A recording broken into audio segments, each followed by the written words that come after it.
students, in cell structure now we will study about the topic cell division, है ना. बहुत ज़्यादा हमारी डिटेल में नहीं है, लेकिन एटलीस्ट कोई बेसिक पार्ट है या कोई टर्म है तो आपको वो क्वेश्चन आ जाना चाहिए. ठीक है, ओलंपियाड से रिलेटेड. तो वही छोटा सा जो हम टॉपिक है इन शॉर्ट स्टडी करते हैं. Cell division.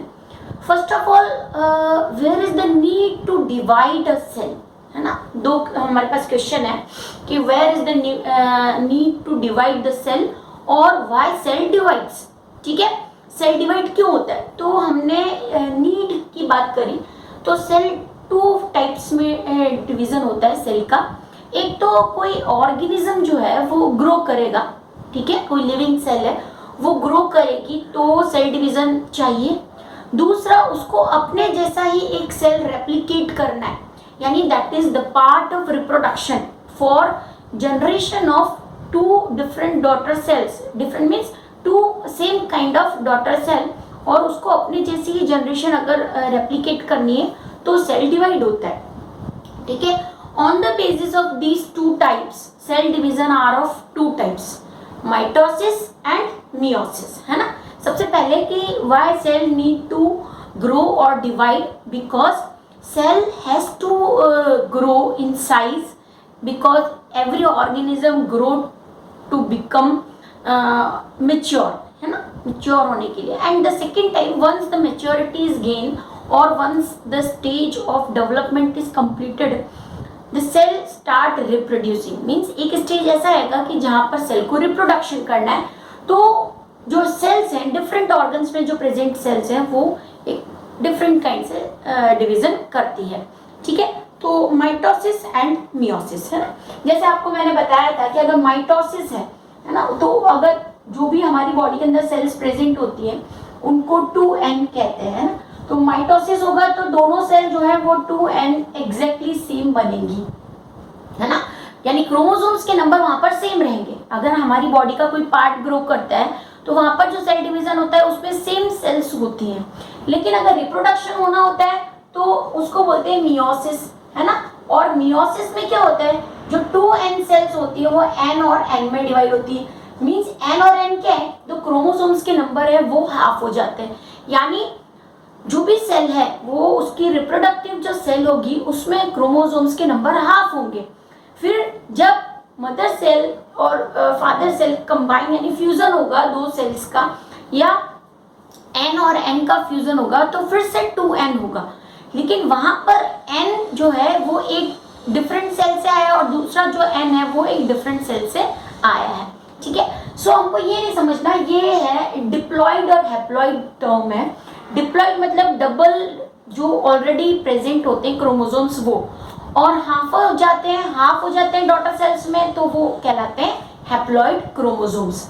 ठीक है, तो जो पूरा के पूरा सेल डिवीजन है वो क्रोमोसोम्स के स्ट्रक्चर पे बेस है ना. पूरा सेल डिवीजन को क्रोमोसोम्स के शेप के बेसिस पे डिवाइड किया हुआ है. माइक्रोस्कोप में देखते हैं कि क्रोमोसोम्स के शेप कैसे हो रहे हैं तो उसका नेम देकर सेल डिवीजन स्टडी किया हुआ है. अगर क्रोमोसोम्स को देखते हैं ध्यान से तो ये मैंने डबल स्ट्रैंडेड, मतलब आपको क्रोमोसोम्स इस तरह का दिखाई देता है जिसमें 2 स्ट्रैंड्स दिखाई देते हैं, और एक डिस्क के थ्रू ये डिस्क है इसके थ्रू ये स्ट्रैंड जुड़े हुए रहते हैं. इस डिस्क को सेंट्रोमियर कहते हैं. और ये जो अलग अलग जो फाइबर मतलब जो स्ट्रैंड्स हैं इनको बोलते हैं क्रोमेटिड, है ना. तो 2 क्रोमेटिड मिला के एक क्रोमोसोम्स बनाते हैं. ह्यूमन की नॉर्मल सेल जो होती है उसमें 46 क्रोमोसोम्स होते हैं, यानी 23 पेयर्स ऑफ क्रोमोसोम्स. पेयर मतलब 1 में 2, तो 23 पेयर्स ऑफ क्रोमोसोम्स मतलब 46 क्रोमोसोम्स ह्यूमन सेल में प्रेजेंट होते हैं. तो ये दोनों जो दोनों स्ट्रैंड दिख रहे हैं आपको वो क्रोमेटिड कहलाते हैं. दोनों को ये एक सिंगल क्रोमोसोम्स है, क्रोमोसोम है. ठीक है, एक सिंगल क्रोमोसोम है. अब यहाँ इसीलिए इसको 2n कहते हैं. ये है 2n, और जब ये डिवाइड हो गए इस तरह के सिंगल स्ट्रैंड में बदल जाएगा, ये सिंगल स्ट्रैंड डॉट वाला, तो उसको बोलेंगे n. ठीक है, तो इस टाइप का n जो स्ट्रक्चर होगा वो होगी डॉटर सेल और वो बना होगा मियोसिस से, है ना. जबकि यहाँ पर ये क्या है, माइटोसिस. क्लियर है. सो ये हो गया क्रोमोसोम। फिर उसके बाद आते हैं ये डबल स्ट्रैंडेड जो है डीएनए की स्ट्रक्चर मैंने ड्रॉ करी है जो क्रोमोसोम्स में प्रेजेंट होते हैं।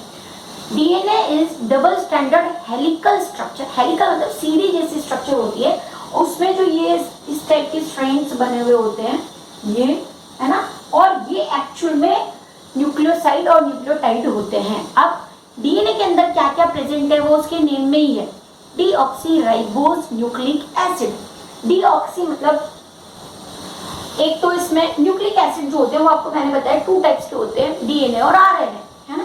इनमें जो न्यूक्लिक एसिड वर्ड है वो अमीनो एसिड से रिलेटेड है, यानी इनमें जो डीएनए है उनमें अमीनो एसिड्स प्रेजेंट होते हैं जिनके नेम कोड में होते हैं, जैसे सी से जी है, सी है, ए है, और उन्हीं कोड के अकॉर्डिंग यहाँ पर ये अरेंजमेंट प्रेजेंट होता है। इतना आपको डिटेल नहीं करने का है, लेकिन हम ऐसा कह सकते हैं कि डीऑक्सीराइबोज न्यूक्लिक एसिड मतलब इसमें एक शुगर है ना, ऑक्सीजन है और न्यूक्लिक एसिड है ना।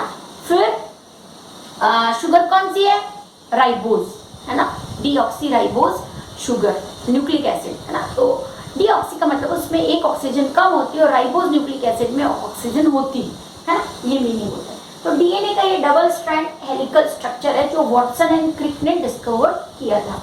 ये क्रोमोसोम का मैंने आपको स्ट्रक्चर समझा दिया। इसमें टर्म या सेंट्रोमियर इंपॉर्टेंट है क्योंकि वहीं वो ऐसा पोर्शन है जहां से क्रोमोसोम सेपरेट होना स्टार्ट होते हैं। Now let's study the cell cycle और cell division, how cell start और हाउ सेल डिवाइड्स, है ना। उसको एक सेल साइकिल कहते हैं जिसमें 5 मेजर फेजेस होती है। फेजेस मतलब स्टेप्स होती है ना। उन 5 फेजेस की आपको डिटेल नहीं करनी, सिर्फ टर्म्स इंपॉर्टेंट है जो हम देख लेते हैं। 5 कौन कौन सी मेजर फेजेस हैं सेल साइकिल की, G1, S, G2, ठीक है। ये तीनों को मिला के इंटरफेज कहते हैं, लेकिन अगर हम 3 मेजर बोले तो भी करेक्ट ही है क्योंकि इंटरफेज में 3 स्टेप्स आती है। G1 नेम ही इसका ये capital G1, S and G2। Then ये तीनों को मिला के क्या बोलते हैं, इंटरफेस, ठीक है। और ये माइटोसिस और मियोसिस दोनों में कॉमन होता है क्योंकि इसमें जो सेल है वो खुद को सेल डिवीजन के लिए प्रिपेयर कर रहा है, ठीक है ना। मतलब हम स्टेप बाय भी देखते हैं इसकी डिटेल में कि सेल डिवीजन में साइटोप्लाज्म खुद को कैसे प्रिपेयर करेगा। वो न्यूट्रिएंट्स कलेक्ट करेंगे, वहां पर सारे जो ऑर्गेनेल्स हैं वो किस टाइप से प्रिपेयर होंगे, साइटोप्लाज्म रिच हो जाएगा, न्यूट्रिएंट्स गेन करेगा, न्यूक्लियस में डेवलपमेंट स्टार्ट हो जाएंगे। तो वो सारी जो फेजेस हैं, फिर प्रिपरेशन ऑफ सेल डिवीजन वो इंटरफेज में होता है और वो माइटोसिस और मियोसिस दोनों में कॉमन होता है, ठीक है। सेकेंड है माइटोसिस। माइटोसिस में न्यूक्लियस का डिवीजन होता है, ठीक है। एक्चुअल जो न्यूक्लियस डिवाइड होता है आइदर 2n में या फिर अगर मियोसिस है तो वो n में, वो इस स्टेप में होता है, ठीक है। माइटोसिस की भी यहाँ पर 4 फेजेस होती हैं, यानी क्रोमोसोम्स के डिवाइड होने की और क्रोमोसोम्स के शेप अलग अलग होने की phase, prophase, metaphase, anaphase and telophase, ठीक है। ये जो फेजेस हैं ये क्रोमोसोम्स की शेप्स पे बेस होती हैं, prophase, metaphase, anaphase and telophase. और जो थर्ड प्रोसेस यानी 5th जो लास्ट प्रोसेस है, 5th हमने कैसे नेम दिया समझ में आ गया होगा, G1, S, G2, mitosis and cytokinesis. अब वर्ड से पता चल रहा है, साइटो मीन साइटोप्लाज्म, काइनेसिस मतलब ब्रेकडाउन, यानी न्यूक्लियस डिवाइड हो गया अंदर अंदर। अब सेल को डिवाइड होना है तो साइटोप्लाज्म का पार्टिसिपेशन स्टार्ट होगा, मतलब पार्टिसिपेशन नहीं, साइटोप्लाज्म के पार्ट्स होना स्टार्ट हो जाएंगे। तो साइटोप्लाज्म इस स्टेज में 2 सेल्स में डिवाइड होगा, ठीक है। तो हम अगर इस तरह से समझे जैसे डबल स्ट्रैंड क्रोमोसोम था और ये सेल का न्यूक्लियस के अंदर प्रेजेंट है और यहाँ पर सेल प्रेजेंट है। तो जो पहला फेज है उसमें आपको कोई चेंजेस दिखाई नहीं देंगे, उसमें साइटोप्लाज्म रिच होगा, cytoplasm get prepared for division, ठीक है। तो वो इंटरफेज होगा, है ना, जिसमें 3 स्टेजेस होती हैं, G1, S और G2। Intense growth of cytoplasm इसमें होता है। सेल साइज में थोड़ी बड़ी भी हो सकती है ना, तो ये ग्रोइंग पीरियड है सेल का which shows it is the preparation of division. ठीक है, कुछ बायोकेमिकल एक्टिविटीज भी अंदर होती रहेंगी। बायोकेमिकल एक्टिविटीज में क्या होगा कि सेल को जो न्यूट्रिएंट्स की रिक्वायरमेंट है वो रिक्वायरमेंट पूरी होंगी, कुछ ब्रेकडाउन या हार्मफुल सब्सटेंसेस है वो सेल से बाहर जाएंगे। सो ये बायोकेमिकल एक्टिविटीज भी इंटरफेज में होती है। ठीक है, तो जो more than 90% of life of cell spent in interphase. अब किसी भी सेल का जो लाइफ का 90% पार्ट है वो इंटरफेज में निकलता है, क्योंकि सेल डिवीजन फटाफट हो जाता है। इंटरफेज मतलब वो जो प्रिपरेशन होती है उसमें ही लाइफ स्पान जो होता है वो 90% हो जाता है, बाकी के 10% में डिवीजन होता है। ठीक है, तो यहाँ पर अभी भी जो इंटरफेज है उसमें अभी भी जो क्रोमेटिन है वो क्रोमेटिन नेटवर्क जो न्यूक्लियस के अंदर प्रेजेंट होता है वो वैसे ही दिखाई देता है ना। सिर्फ अगर आप उसके बायोकेमिकल कोई टेस्ट करोगे तो आपको चेंजेस दिखाई देंगे और साइज में चेंजेस हो सकते हैं। So this is G1S G2। तो अगर हम सेल साइकिल पता है तो हम 3 पार्ट्स में अगर इसको डिवाइड करें तो ये ऐसा बनेगा। ये तो हो गई आपकी इंटरफेज, क्योंकि क्या बोल रहा है कि जो सेल का 90% साइकिल है, लाइफ है, वो इंटरफेज में ही खत्म हो जाती है। ठीक है, फिर आते हैं हम माइटोसिस ना, माइटोसिस पे, और उसके बाद आता है साइटोकाइनेसिस। क्योंकि एक बार जब न्यूक्लियस डिवाइड हो गया तो सबसे कम जो टाइम है वो साइटोकाइनेसिस में लगेगा, यानी एक बार न्यूक्लियस डिवाइड होने के बाद साइटोप्लाज्म को डिवाइड होने में बिल्कुल भी वहां पर कोई टाइम नहीं लगता, वो सबसे शॉर्ट पीरियड ऑफ टाइम में हो जाता है। इंटरफेज में सबसे ज्यादा, फिर उसके बाद माइटोसिस में, क्योंकि माइटोसिस में न्यूक्लियस के क्रोमोसोम्स को डिफरेंट स्टेजेस से पास होके डिवाइड होना है ना, और डॉटर सेल में जाना है। तो वहां पर ये फेजेस होते हैं prophase, metaphase, anaphase and telophase. ठीक है, so it is the actual mitosis is the actual dividing of nucleus which is continue process. ठीक है, अब यहाँ पर बात करते हैं फिर साइटोकाइनेसिस में क्या है। Cytokinesis is dividing of cytoplasm. ठीक है, इट बिगन्स ड्यूरिंग, वैसे तो साइटोकाइनेसिस क्या है माइटोसिस के साथ ही शुरू हो चुका होता है, क्योंकि न्यूक्लियस के डिफरेंट फेजेस के साथ साथ साइटोप्लाज्म में चेंजेस होते हैं और उसमें डिवीजन दिखाई देता है। ठीक है, सो सेकेंड लास्ट जो फेज है दैट इज एनाफेज, यहाँ पर साइटोप्लाज्म का डिवीजन शुरू हो जाता है, इसलिए साइटोकाइनेसिस में बहुत कम टाइम होता है। ठीक है, तो ये हो गया इनके बारे में कि सेल साइकिल के बारे में, कि इंटरफेज क्या होता है, माइटोसिस क्या होता है और साइटोकाइनेसिस क्या होता है। आपको बहुत ज़्यादा इनकी डिटेल्स नहीं करनी है, जैसे ये पूरा जो सेक्शन है वो सेल क्लासिफिकेशन और सेल डिवीजन, साइटोलॉजी मतलब सेल स्ट्रक्चर में आता है 11th स्टैंडर्ड में, जहाँ पर हमको ये सारा ईच एंड एवरी जो स्टेज है उसमें क्रोमोसोम्स की डिटेल हमको करनी होती है। हमारे लिए यहाँ पर टर्म्स ही इम्पोर्टेंट है जो मैंने आपको एक्सप्लेन कर दिया है। Mitosis is actual division of cell और cytokinesis is dividing of cytoplasm.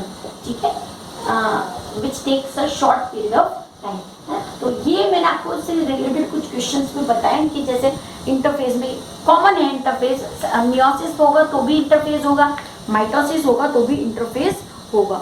ठीक है, तो यहाँ पर हमने जो डिवीज़न था वो बेसिक जो है पॉइंट्स जो है वो एटलीस्ट किए हैं, इतना ही आपको करने का, इसमें बहुत ज़्यादा डिटेल नहीं करनी चाहिए। ये जो ऑर्डर है ये एक इम्पॉर्टेंट है कि प्रोफेज, फिर मेटाफेज, फिर एनाफेज और फिर टीलोफेज आता है, जिसमें और यहाँ तक टीलोफेज तक आते आते जो क्रोमोसोम्स होते हैं वो सिंगल स्ट्रैंड में चेंज हो चुके होते हैं और एक सेल से हमेशा 2 सेल्स ही बनती हैं, चाहे वो मियोसिस हो चाहे वो माइटोसिस हो। तो single cell always divide into 2 daughter cell, है ना, आइदर विद सेम क्रोमोसोम्स और विद हाफ क्रोमोसोम्स। ठीक है, अब बात करते हैं कि मियोसिस और माइटोसिस में डिफरेंस क्या है ना। तो बहुत बेसिक डिफरेंस है कि माइटोसिस जो होता है वो ऑर्गेनिज्म की ग्रोथ के लिए होता है ना, वहाँ पर क्रोमोसोम्स के नंबर सेम रहते हैं, है ना, कोई वेरिएशन नहीं होता है। डॉटर सेल्स में जब क्रोमोसोम्स जाते हैं तो वो डबल स्ट्रैंडेड ही जाते हैं, जबकि मियोसिस में जो क्रोमोसोम्स के नंबर है वो हाफ हो जाते हैं, है ना, हाफ हो जाते हैं। और फिर वहां पर क्या होता है, जैसे मैं आपको एक एग्जांपल बताती हूँ रफली, जैसे ये मेरे पास एक क्रोमोसोम था, है ना, अगर मियोसिस होगा तो ये क्रोमोसोम्स के अंदर ये एक एक क्रोमोसोम चला गया। अब जो दूसरा स्ट्रैंड है वो अब खुद डॉटर सेल अपना बनाएगी, है ना, वो खुद अपना बनाएगी, इसलिए वेरिएशन क्रिएट होंगे, है ना।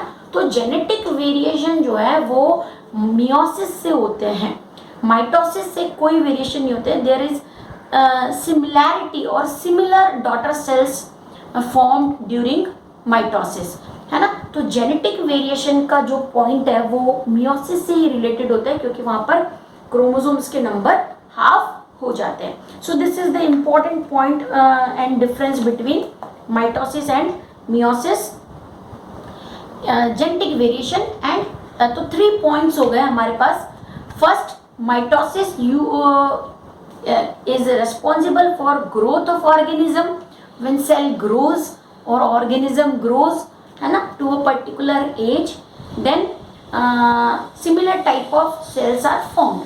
Second, meiosis के लिए this type of division occur in reproductive cells, है ना, during reproduction when cells are going to form gametes or reproductive cells for increase their generation, है ना, for their generation meiosis occur, okay. And second point, the number of chromosomes get half, है ना, वहाँ पर जो है meiosis में number half हो जाते हैं।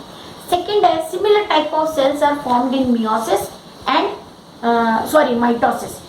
Similar types of cells are formed which are of 2n and 2n, वहाँ पर आपको डिफरेंस पे 2n से 2n ही बनती है ऐसा शो करना है, और यहाँ पर मैंने आपको बताया ये 2n है और यहाँ पर n और n होता है। सो डिप्लॉइड सेल्स और diploid chromosomes are present in daughter cell.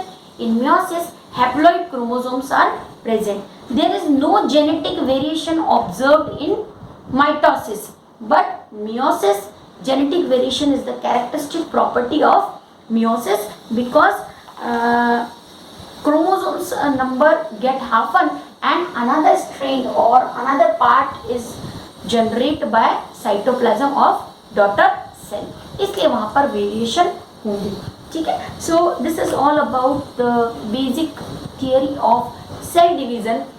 यहाँ तक कि आपको इम्पोर्टेंट है सेल डिवीजन और स्ट्रक्चर ऑफ सेल में। फिर कुछ ऐसे पॉइंट्स आपको मिलेंगे जैसे बिगेस्ट सेल, वो मैंने आपको बताया था कि biggest cell of our body is nerve cells. सबसे छोटी जो सेल की बात करो तो वो होती है माइकोप्लाज्मा, है ना। इस टाइप की क्वेश्चंस भी अगर होंगे तो वो मैं एक्स्ट्रा आपको बताऊंगी कि सेल में कौन कौन सी ऐसी प्रॉपर्टीज़ हैं, है ना, जो हम स्टडी कर सकते हैं। Okay, so this is all about the foundation part of this chapter cytology. Tissue वाला चैप्टर जितना हमने किया है टिश्यू में उतना ही इम्पोर्टेंट है, बहुत ज़्यादा डिटेल नहीं करनी है उसकी। वही सेक्शन एनएसओ के लिए इम्पोर्टेंट है जितना हमने किया, क्योंकि हमने बुक से बहुत ज़्यादा अलग किया है। पॉइंट्स भी मैंने आपको उसके बताए, डिफरेंसेस और कंपैरिजन जो मैंने बताया वो ज़्यादा इम्पोर्टेंट है। डायग्राम, है ना, टिश्यूज़ वाले चैप्टर की, तो टिश्यू वाले चैप्टर में हमको जो है वो फाउंडेशन का अलग करने का नीड नहीं है। Okay, thank you.